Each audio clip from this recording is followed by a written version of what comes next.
पुंडलीकवरदा हरिविठ्ठल श्री ज्ञानदेव तुकाराम सद्गुरु समर्थ त्र्यंबकानंद महाराज की जय। माऊली ज्ञानेश्वर महाराज की जय। जगद्गुरु तुकाराम महाराज की जय। श्री गुरुदेव दत्त।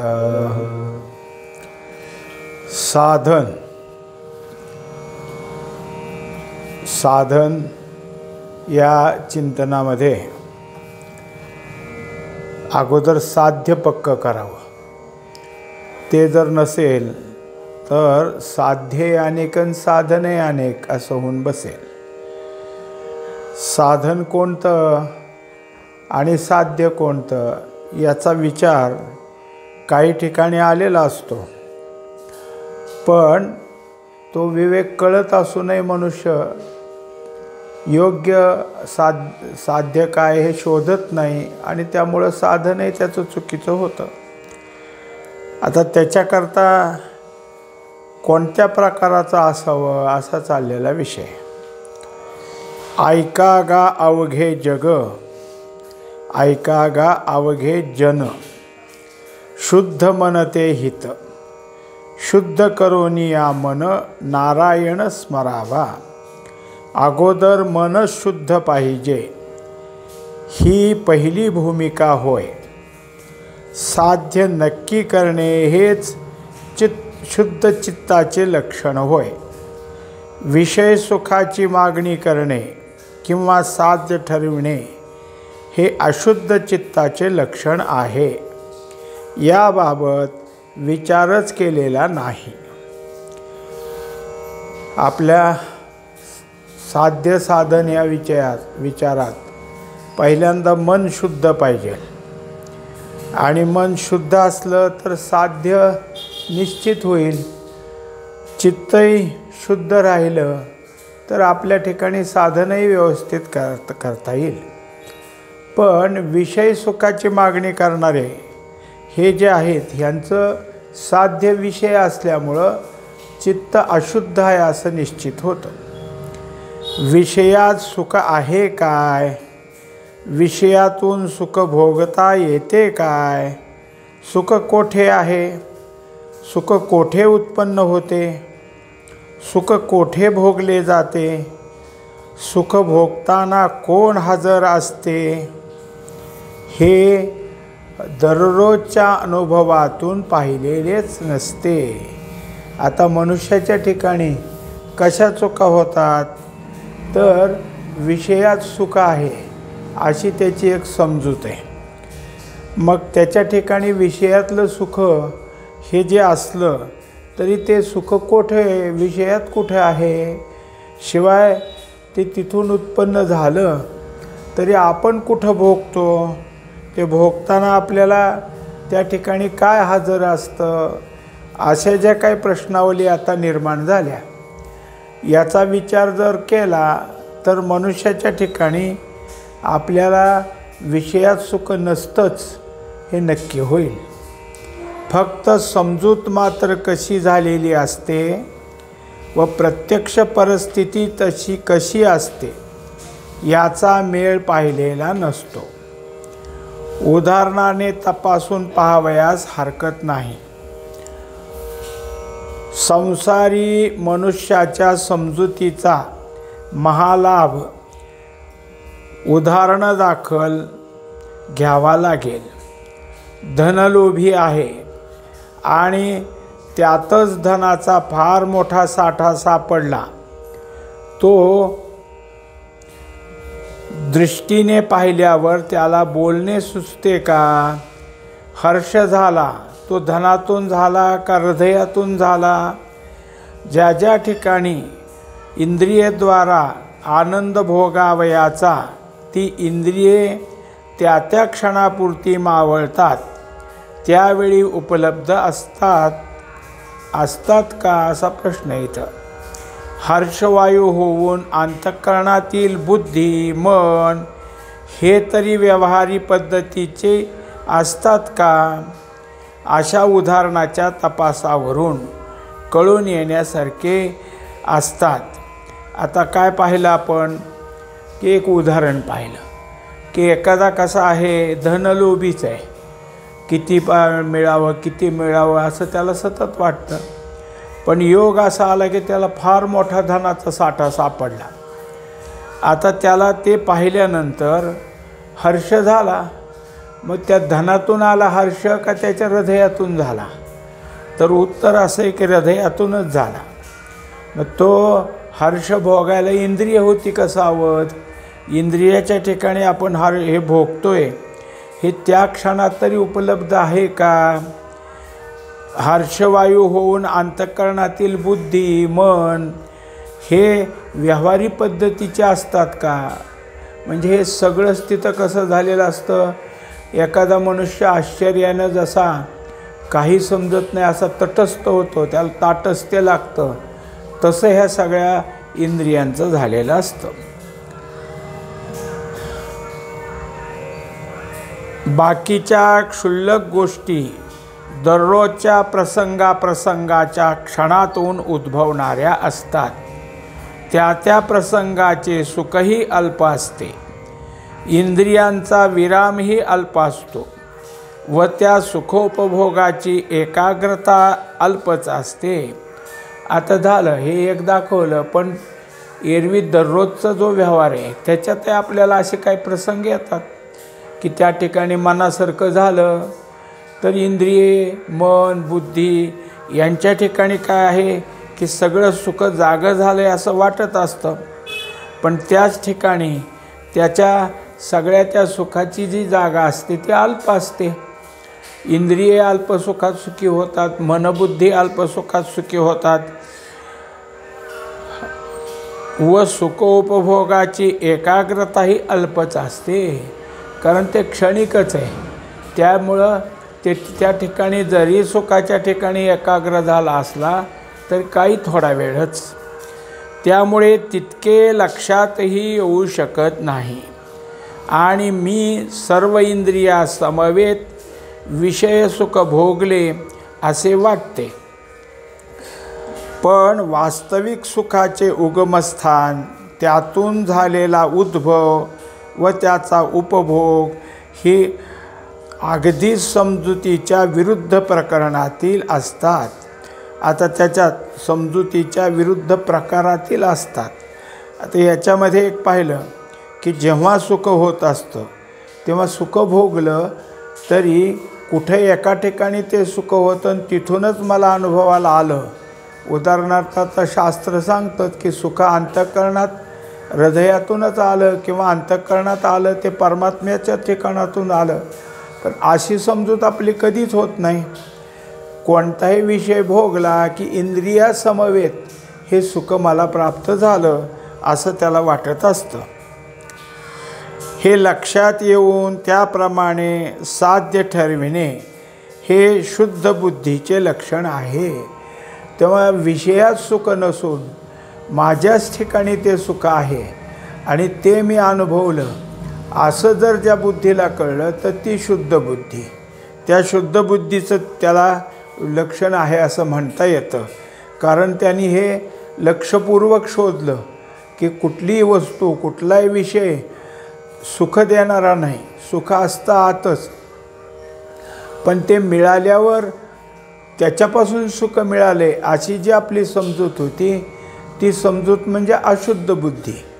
आणि हे तिथं नसून माझ्याच ठिकाणी आहे आणि माझ्याच ठिकाणचं सुख जागं झालं आहे असं समजणारी शुद्ध बुद्धी. शिवाय प्रत्येक जीवाला सुख पाहिजे हे मान्य आहे आणि जे जे विषय साध्य ठरवून भोगतो ते संपले की हेही कळून येते व त्यातूनच सुख असावे पण संपणारे असावे असा संकल्प सुख असावे पण न संपणारे असावे असा संकल्प वाहतो. आता नेहमी काय होत असतं तर विषयातून सुख जरी आलं तर ते अल्पच आहे, पाहिलंच आपण आता. पण असं सुख भोगत असताना तो जीव काय विचार करतो तर हे सुख तर मिळावं, पण असं अल्प नाही, भरपूर सुख मला मिळावं, म्हणजे ते न संपणारं मिळावं असा तो संकल्प करत असतो. किंवा तसे वाटते, पण हे न संपणारे सुख कसे असेल, कोठे असेल, कसे उत्पन्न होईल व कसे भोगता येईल याची मात्र चिकित्सा केली जात नाही. म्हणून साध्ये, साध्यदाते व साधने अशी निरनिराळी होऊ शकतात. आता आपल्याला संकल्प तर आहे आणि कोण्याही जीवाला मी सुखी असावं असं तर वाटतं, पण हे सगळं असणारं सुख की जे न संपणार आहे ते कुठून मिळतं, कुठं मिळतं, कसं मिळतं याचा विचार मात्र कोणी करत नाही. कारण आमची समजूतच भ्रामक आहे की विषयातच सुख आहे. हेच झाल्यामुळं हा विचार कधी आला नाही, पण शुद्ध बुद्धीच्या ठिकाणी हा विचार येतो. मग त्याच्या ठिकाणी असं कळतं की असं जे साध्य आहे की जे कायमचं सुख देईल ते साध्य देणारे कुठं असतील, साध्य दाते, आणि त्यांच्याकडूनच या सुखाला प्राप्त करून घेण्याचं साधन जे आहे ते साधनही त्या ठिकाणी मिळू शकेल. पण हा विचार न केल्यामुळं साध्ये अनेक आहेत आणि साधनही निरनिराळी अनेक आहेत. व जन्मभरही प्रयत्न करून शेवटी जवळ साठा काहीही झालेला नाही. आता हा विचार केला, कुणाजवळ जरी आला तरी साध्य साधनाचा प्रयत्न केला नाही. आपला काय आहे की जे नुसतं जे दररोज चाललंय तेच ठेवलं तर मग आपल्या ठिकाणी साध्यही पक्क झालं नाही, साधनही काय वाढलं नाही. साध्य जर कळालं, साधन नीट केलं नाही, केलं तर ते जन्मभर केलं तरी त्या साध्यापर्यंत काही गेला नाही. म्हणजे अशी साधनं केली की साध्य कळालं आहे पण कधीतरी आपलं करायचं, साध्य प्राप्त होईपर्यंत झटून केलं आहे असंही होत नाही.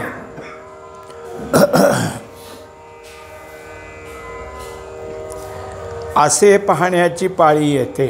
यासाठी विषय सुखाहून किंवा देहसुखाहून भिन्न असणारे अखंडित असे सुख मिळविणे, हे विचाराने साध्य ठरविणे हे प्रथम काम केले पाहिजे.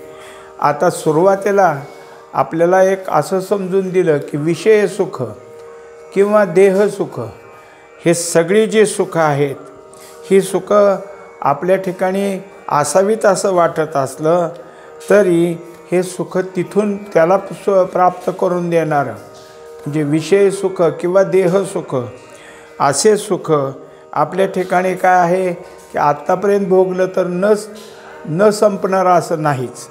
म्हणून आता कोणतं सुख घेतलं असता आपल्या ठिकाणचं परिपूर्ण अखंडत्व सुख राहील याचा विचार म्हणजेच ते साध्य आपण ठरवलं पाहिजे. वरील विचारावरून मध्यंतरी अशी शंका उद्भवते ती ही की वेदामध्ये निरनिराळी कर्मे म्हणजे साधने व कर्मफले म्हणजे साध्ये ही प्रतिपादन का केली. वेद तर आपल्याला मान्य आहेत ना. वेदाविरुद्ध बोलणे करावयाचे असेल तर ते विचार ऐकूनही घेणं नको. याचे उत्तर मागील संतांनी देऊन ठेवलेले आहेच. तेही विचारपूर्वक ऐकून पुन्हा विचार केला पाहिजे. आता त्याच्यात काय आहे की काही गोष्टी शंका मनुष्याच्या ठिकाणी येतात. अशी शंका आली की वेदामध्ये अनेक साधनं दिलीत, अनेक साध्य दिलीत. ही सगळी साधनं अनेक दिली असली तर मग आम्ही करतो ते चुकतंय. मग वेदाच्या विरुद्ध बोलायला आपल्याला नकोसं वाटतं, कारण वेद हे आम्हाला मान्य आहेत, वेदाविरुद्ध कसं बोलायचं. तेव्हा मग ही शंका मागच्या संत महात्म्यानं काढून टाकली. मागं ह्याच्यामध्ये आलं आहे सदाचारमध्ये की वेदांतेही श्रवणम कुर्यात मननम चोपपत्तिभी. तुम्ही वेदांत त्याचं जे काही असेल ते ऐकत जरी असलं तरी मनन करा आणि मग त्या उपपत्तीसह त्याचा अर्थ शोधा, तरच आपल्याला काय होईल की वेदाने नेमकं काय सांगितलं हे कळेल. वेदामध्ये कर्मफले सांगितली, ती वेदाला सांगावयाची होती म्हणून सांगितली का मानवाच्या गरजा असतात, मानवाची मागणी असते म्हणून सांगितली. आता वेदानं अनेक साध्य सांगितलीत, ही वेदानं सांगितली का मनुष्यानं मागणी केली, आणि मनुष्यानं मागणी केली त्यांची गरज पूर्ण करावी म्हणून वेदानं सांगितली. ज्या गोष्टीची आपणास गरजच नाही अशा गोष्टी किती त्या सांगितल्या. ज्याला मुलगा नाही तो ओरडत गेला मला मुलगा नाही, त्याने पुत्रकामेष्टी याग करावा हे सांगितले. ज्याला डझनभर मुले आहेत त्याच्याकरता सांगितले नाही. वेद त्याच्याकरता साध्यही सांगणार नाही व साधनही सांगणार नाही. आता वेदानं कसं सांगितलं ते पाहिलं की कुणी एखादा गेला की मला मूलबाळ नाही, मग वेद म्हणले पुत्रकामेष्टी यज्ञ कर. आता हा कोण आहे, तर पुत्र नाही म्हणणारा, पण ज्याला डझनभर आहेत ते कशाला हे करेल. म्हणजे वेदानं ते जे सांगितलं ते ह्याला काही गरजेचं नाही. वेद त्याच्याकरता साध्यही सांगणार नाही व साधनही सांगणार नाही. म्हणजे ज्याला गरज आहे त्याला त्याच्या मागणीप्रमाणे साध्य, त्याच्या मागणीप्रमाणे साधन असा वेद सांगतो. ज्या ठिकाणी पर्जन्याचा दुष्काळच नाही त्याकरता पर्जन्य देवता ती संतुष्ट होण्याचे साधन वेद कशाला सांगत बसेल. आता जिथं पाऊस नाही तिथं पर्जन्यकामेष्टी यज्ञ करायचा, पण जिथं भरपूर पाऊस होतो तिथं वेदाने सांगितलंच नाही, आणि ते मनुष्याची गरज कशी असेल. म्हणून वेदात सांगितलेली कर्मफले वेदाची नसून गरजू मानवाची आहेत. तेव्हा ही अनेक जरी त्या ठिकाणी साध्य आणि तशी सांगितलेली असली तरीही सगळी कुणासाठी, तर गरजू मनुष्यासाठी आहेत. त्याच्याकरता सांगितलेली आहेत. त्याचे साध्य ऐकून मग त्याची साध्य देवता व साधन सांगितले. ते कर्मफल साध्य, त्याची देवता व साधन ही एकाकरिता असेल तर एकाकरिता नसेल. आता त्याच्यामध्ये साध्य सांगितलं, हे साध्य काय आहे, त्याची इच्छा आहे. ते कोण एखादा गरजू असेल त्याची, मग तशी देवता कोण आहे, त्या देवतेला प्रसन्न करून घ्यायचं आहे. मग तिचं साधन कोणतं, आणि त्याच्याप्रमाणे मग ती देवता प्रसन्न होऊन याला काय असेल ते देईल. याचाच अर्थ असा की ज्याच्यासाठी हे सगळं साधन सांगितलं त्याच्याकरता आहे, इतराकरता त्याचं काही नाही. निपुत्रिकाकरिता पुत्रकामेष्टी याग असेल तर बहुपुत्रवानाकरिता तेच सांगणे नसेल. अशी सामान्यता किती साध्ये मनात योजली जातील याचा विचार करून तितकी सांगितली. ती जरी वेदाने सांगितली तरी निष्काम कर्मात प्रवृत्ती व्हावी म्हणूनच सांगितले. आता एकंदरीत आपण पाहिलं की मानवाची गरज आहे आणि मनुष्यच त्या इच्छा पूर्ण करण्याकरता मागणी करतो. म्हणून वेदानं अनेक साध्य, अनेक साधनं, अनेक त्याच्या प्रसन्न करून घ्यायच्या देवता सांगितल्या. पण वेदानं हेही सांगितले की आपल्या ठिकाणी निष्काम कर्माची प्रवृत्ती व्हावी म्हणून काही आपल्याकरता सांगितलेलं आहे. ज्याचे जवळ कर्मप्रवृत्तीच नाही किंवा असेल तरी ती अभिचारिकी असेल, ती सुटून शुभकर्मे हातून व्हावीत व तशी सवय लागत चालली म्हणजे उपनिषदे वाचून विचार प्रवृत्ती वाढेल. आता ज्याच्याजवळ काय कर्मप्रवृत्ती नाही आणि त्याच्या ठिकाणी काय आहे की दुसऱ्या कोणत्या प्रकारचं कर्म मागण्याची इच्छा नाही, मग त्याच्या हातून शुभकर्म व्हावीत आणि तशी सवय लागत चालली म्हणजे उपनिषदे यांच्यात काय सांगितले त्याचा वाचून विचार करून ती प्रवृत्ती वाढेल आणि नंतर तो साध्य साधनाचा विषयी विचार करील, असा वेदाचा हेतू आहे. म्हणजे हे सगळं करताना त्याच्याच ठिकाणी विचार आला आणि त्याने जर कर्मप्रवृत्तीच करायची सोडून दिली तर उपनिषद काय सांगतात तिकडं पाहिजे. आणि उपनिषदाचा विचार ऐकल्यानं त्याच्या ठिकाणी काय आहे की आता हे जसं साधन सांगितलं आहे उपनिषदानं तसं करायचं असा विषय येईल. केवळ सकाम कर्मेच करावी असा वेदाचा हेतू असता तर पुन्हा निष्काम कर्माचे वेदाने प्रतिपादन केले नसते. आता वेदाला जर सकाम कर्मच मान्य असती तर निष्काम कर्माविषयी का सांगितलं आहे? याचाच अर्थ वेदानं सगळ्यांच्या सोयी केल्यात. व ईश्वरार्पण बुद्धीने कर्म करणे असाच निष्काम कर्माचा अर्थ आहे. यासाठी देहादी विषय सुखाचे साध्य ठरविणे हे वेदांत विचार न केलेलेच द्योतक आहे. तेव्हा जेव्हा निष्काम कर्माचा विचार या ठिकाणी पक्का होतो तेव्हा आता विषय सुखाविषयी साध्य ठरविणे हे वेदांतात ते तिथं दिलेलं नसल्यामुळं त्याचा आता विचार इथं करण्याची गरज नाही.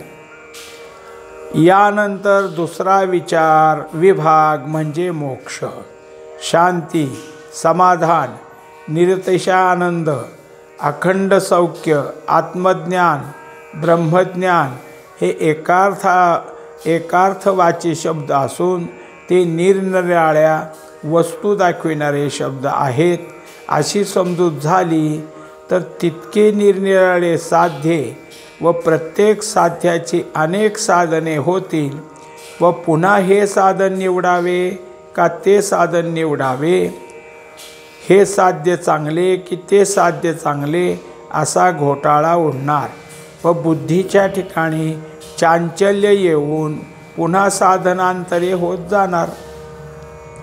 आता दुसरा मुद्दा असा झाला की जे काही ग्रंथामधून शब्द येतात की मोक्ष प्राप्ती करून घ्या, शांती प्राप्त करून घ्या, समाधान प्राप्त करून घ्या, निरतिशय आनंद प्राप्त करून घ्या, अखंड सौख्य, आत्मज्ञान, ब्रह्मज्ञान हे सगळे एकाच ठिकाणाची नावं आहेत.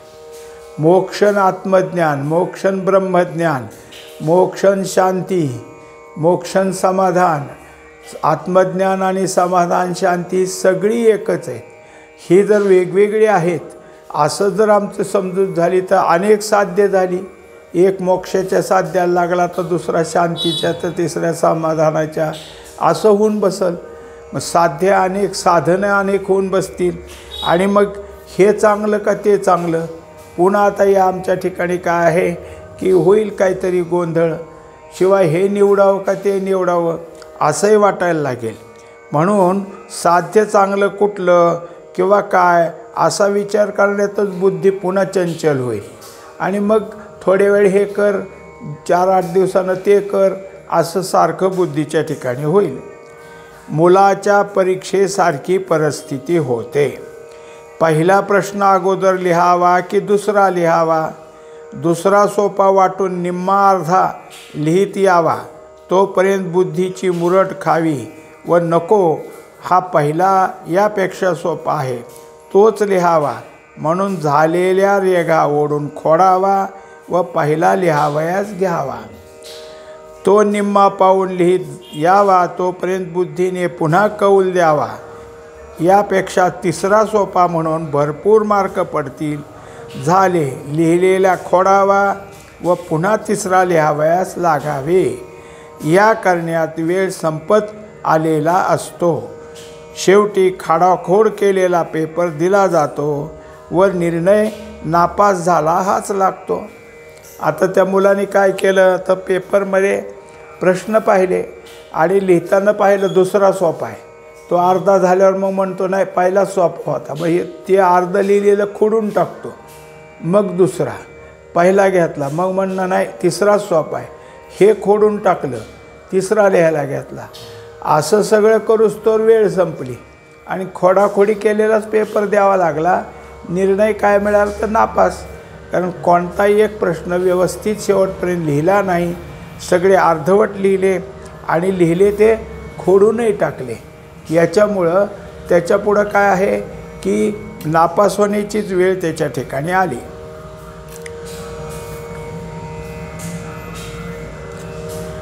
त्याचप्रमाणे अनेक साध्ये व अनेक साधने या ठरविण्यात बुद्धीची चंचलता त्याला दगा दिल्याशिवाय राहणार नाही. वेदांत विचार जेव्हा मांडले जातात तेव्हा समजुतीच्या सुलभपणासाठी विचाराची मांडणी निरनिराळ्या उदाहरणाने मांडली जाते. त्यामुळे त्या उदाहरणाला अनुसरून साध्याला नाव दिले जातात. त्यामुळे त्या नावाची साध्ये वेगवेगळी असतील असा लाभास होतो. आता दाखवलं की जसं जसं काही आपल्यापुढं उदाहरण आलेलं असतं आणि त्या उदाहरणात ती जी काही आहे साध्य ती त्या उदाहरणाला साजेसं नाव दिलेलं असतं. मग जिथं जिथं प्रसंग असेल तसं तसं ज्या प्रसंगात आला तिथं मोक्ष नाव दिलं, कुठं प्रसंग असेल तिथं शांती नाव दिलं. म्हणजे त्या प्रसंगानुसार अनेक नावं तिथं तिथं काय केली लिहिणारानं घेतली. मग त्याला कधी काय हे नाव का ते नाव घ्यावं वाटलं ते घेतलं. पण आपल्या ठिकाणी असं वाटतं की हे सगळी वेगवेगळीच आहेत, यांची साध्य वेगवेगळी असा आमचा भास होतो व तो बुद्धीच्या चंचलतेला कारणीभूत होतो आणि तोच आमच्या ठिकाणी पुन्हा बुद्धी चंचल करतो. यासाठी तिच्या चंचलपणाच नष्ट करणे जरूर आहे. हे साध्य वेदांत ग्रंथ श्रवणातून निसंशय ठरविले जाणार आहे. म्हणून साध्य ठरवून साधनाची अंमलबजावणी करण्यापूर्वी वेदांत ग्रंथाचे वाचन म्हणा किंवा श्रवण हे चांगले करावे. म्हणून अशी आपली गफलत होऊ नये याच्याकरता वेदांतातले जे जे काही असतील ती साधनं साध्य हे सगळे त्यात दिलेले असल्यामुळं आपण वेदांतातलीच काय आहे की जी साध्य सांगितलीत त्याचं वाचन तरी करावं किंवा श्रवण करावं आणि त्यामुळं आपल्याला हे काय आहे पक्कं होईल, बुद्धीचा निश्चय होईल आणि निश्चय झालेली बुद्धी चंचल होत नाही, योग्य ते साधन ठरविल आणि तसं योग्य साध्य ठरविल आणि तसं ती साधना करायला लागेल. पुंडलिक वरदा हरी विठ्ठल श्री ज्ञानदेव तुकाराम सद्गुरू समर्थ त्र्यंबकानंद महाराज की जय. माऊली ज्ञानेश्वर महाराज की जय. जगद्गुरु तुकाराम महाराज की जय. श्री गुरुदेव दत्त.